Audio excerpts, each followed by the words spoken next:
Então lá, podes vir para o meu colo, mas berrar não. Queres vir para aqui? Anda, meu amor. Anda, anda.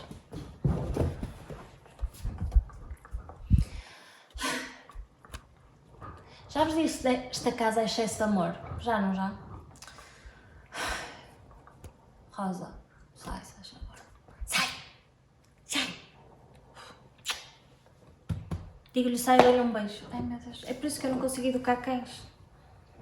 Queres vir aqui para o colinho? Ficas aqui. Pronto, vamos lá tentar falar com esta gaja.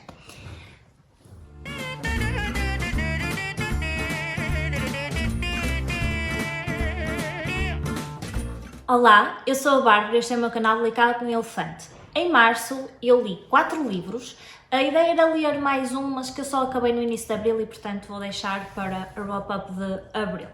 O primeiro livro que eu terminei no mês de março foi o Misery, do Stephen King. Eu fiz uma leitura conjunta com muita gente, porque a leitura foi organizada pela Natasha do Olitesh. O Stephen King é o autor preferido dela e eu fiquei entusiasmada para experimentar o autor.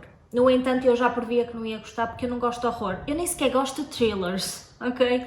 Mas este era o livro que me pareceu menos mau porque não tinha a parte sobrenatural e assim, e eu achei que ia gostar mais ou menos, só que não. Eu dei-lhe 2 estrelas. Eu acho que toda a gente sabe o que é a história. É um escritor famoso tem um acidente, fica muito magoado e uma enfermeira resgata-o, só que em vez de levar para o hospital leva para a casa dela e deixa-o lá sequestrado. E, claro, tortura-o e obrigou a escrever um livro sobre a Misery, ou seja, a personagem mais conhecida dele e que basicamente ele matou no último livro. Toda a gente acha muito macabro e eu nem achei nada de especial para o que eu estava à espera. O que eu achei foi mega chato, tipo, aquilo não anda. E, portanto, detestei o livro. A seguir, completamente diferente e que eu adorei, o Mors Amor, da Sónia Ferreira.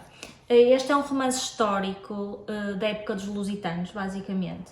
Foi uma leitura conjunta organizada pela Shadow Frozen e pela Nights Wars à la carte.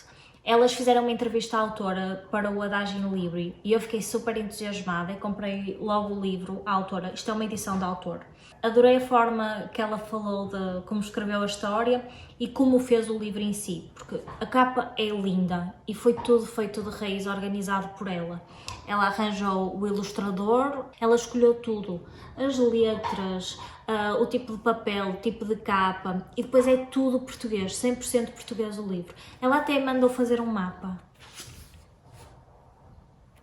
Portanto, quem dera a muitas editoras fazer um livro destes.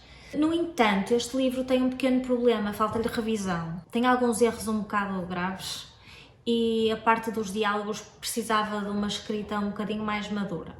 Mas à exceção disso, bem, esta história é incrível e está muito bem contada, porque nos mantém sempre presos e apesar de ter imensas personagens, uma pessoa nunca fica confusa. Isso só significa que está muito bem escrito. Rosa, sai daí. Rosa, tu estás a ser insuportável. Eu vou-vos explicar o que raio se passa com esta cadela. Basicamente, o papá está em teletrabalho desde que ela veio para a nossa casa, não é? Só que hoje foi para o Porto. E ela ficou sozinha até eu chegar a casa. Portanto, ela está mega infeliz a achar que foi abandonada, só que dentro de casa. Coitada. Ela é uma cadela da pandemia. Ela foi adotada bebê em pandemia, não é? Então, coitada. Nem sabe estar sozinha, nem sabe estar com outros humanos que não nós. Pronto. As outras duas que são traumatizadas são mais normais. Bem, o que é que eu estava a falar deste livro? Pronto. Isto é um livro que tem alguma carga de fantasia, mas a maioria é histórica. A parte da fantasia nem é assim tanta que faça com que pessoas que não gostam de fantasia não leiam este livro. Nós sabemos que os lusitanos durante algum tempo lutaram contra os romanos, contra a invasão romana, mas basicamente sabemos isso e que o Viriato foi morto à traição e pronto. Este livro, o Viriato é só uma criança, portanto existe toda uma história super interessante que nós devíamos saber sobre as nossas raízes e não sabemos, e a autora pegou nisso e foi absolutamente incrível, deixou-me imensamente curiosa, imensamente interessada e imensamente revoltada como as nossas escolas funcionam, mas pronto, deixem lá.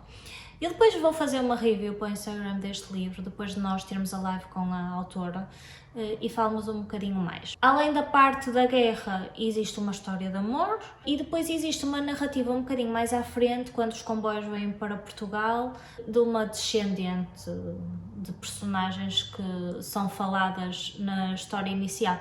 Acabei então, em resumo, por lhe dar 4 estrelas e meia, por causa daquilo da escrita, mas na realidade isto é um livro 6 estrelas. Pela história é um livro 6 estrelas. Eu adorei. A seguir, para o Descobrindo Jane Austen, eu li o Northanger Abbey. Foi uma leitura conjunta com a Filipa, que está a organizar o projeto comigo e com mais 2 meninas. E eu gostei deste livro. Fiquei muito surpreendida. Eu não tinha gostado nada dos últimos e já estava assim um bocado a desistir do projeto, não é? Mas pronto, eu sou teimosa. Resiliente, fica mais bonito. Teimosa é uma coisa negativa, resiliente é uma coisa positiva. E portanto eu comecei a ler e gostei logo do livro. Adorei a personagem principal e a forma como está contado tem muito mais ritmo que os outros livros. A Jane Austen tem aquela fórmula em que se conhece as pessoas todas que estão envolvidas, há ali uma parte chata de muito tempo, desencontros amorosos e não sei o quê, depois acaba tudo em 2 páginas. Este livro, sim, acaba tudo em 2 páginas, sim, conhecemos as pessoas, mas a ação vai decorrendo ao mesmo tempo que conhecemos as pessoas e é mais pequeno, portanto não tem tanta palha.